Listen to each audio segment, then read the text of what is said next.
Welcome back to Takeout. Welcome to the other side of the conversation corner. Germany's surrender on VE Day did not mark the end of America's fight against Nazis. New book looks at the manhunt, extremely intense manhunt for top Nazi leaders after World War II, but before the Nuremberg trials. It's called They Shall Not See the Dawn, the manhunt for the Third Reich's most wanted. Charles Lachman is the author, and he joins me now. I want you to also know he is the executive producer of Inside Edition, which also airs on CBS. Charles, it's great to have you with us. What led you in this direction? Major. What led you in this direction? And there's kind of a general assumption after all these years, all the stories have been told, but this sounds like an untold story. It is absolutely the untold story of what I call the greatest manhunt in history. As you point out, after VE Day, there was more work to be done. And one of the issues that General Eisenhower faced was the fact that the German resistance was forming in the Bavarian Alps, and they consisted of some of the top Nazi leaders who had yet to be captured.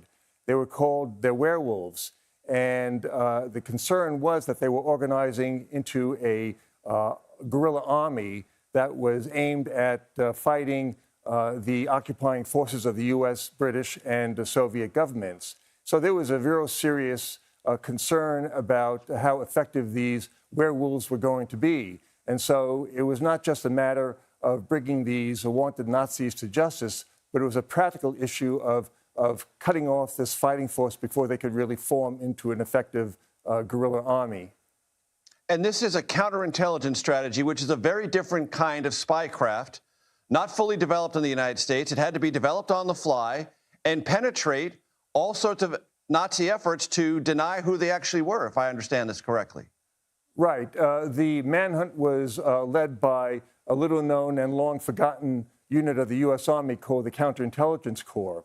And they were really the best and the brightest. They consisted of some of the most famous soldiers who became famous after the war. People like Henry Kissinger was a member of an agent in the CIC, and so was a lieutenant named Jerome Salinger, better known many years later as J.D. Salinger, the author of The Catcher in the Rye.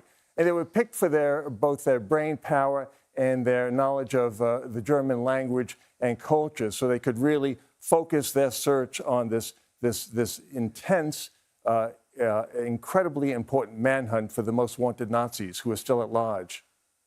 Charles, what got the hook into you on this? Where did it begin? Well, I had written a previous book about World War II called Codename Nemo, and I was fascinated by the Nuremberg war crimes trial. So looking at it, I was just wondering, okay, we know about some of the key figures, Goering, Albert Hess, Albert Speer, Rudolf Hess, I meant. And I got to thinking, well, okay, there they are in the dock at Nuremberg, but how did they end up there?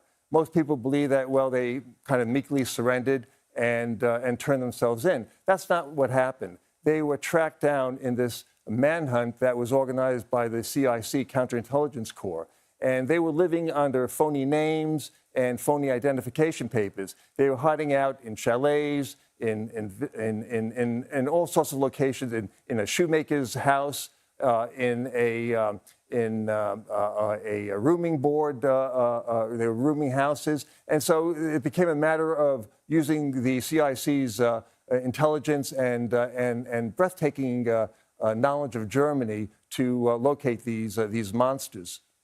And as I understand it, Charles, if it happened that one of these Nazi leaders was being trailed and they understood it, they would sometimes commit suicide. Well, there were an enormous, they called it the wave, an enormous number of wanted Nazis did end their own lives. There was one notorious figure who gathered his family together for dinner, and as they were eating, he set off a hand grenade underneath the table and blew everyone up. And of course, Hermann Goering famously took a dose of cyanide poison a few hours before he was scheduled to be hung at the Nuremberg war crimes trial. So they these people decided to end their lives in their own terms. But for the most part, there were, 24 defendants at Nuremberg, and 10 of them ended up being hung. And 30 seconds, Charles, if this had not succeeded, there was a real danger that there could have been a guerrilla harassing force for the Allies post-war. Absolutely. This was a matter of national priority because the concern was that they could organize into this fighting force and live to breathe another day. They wanted the Third Reich to continue. They believed in Hitler and Hitlerism and fascism, and they did everything they could to defeat the occupying forces. So this was not just a matter of tracking down fugitives. This was a matter of national priority. Charles Lachman, I appreciate the time very much, sir. Thank you. Quick reminder, The Takeout is available as a podcast on Apple, Spotify, YouTube, and everywhere else. You can find each show there and our long-form interviews, of which I'm happy to say we do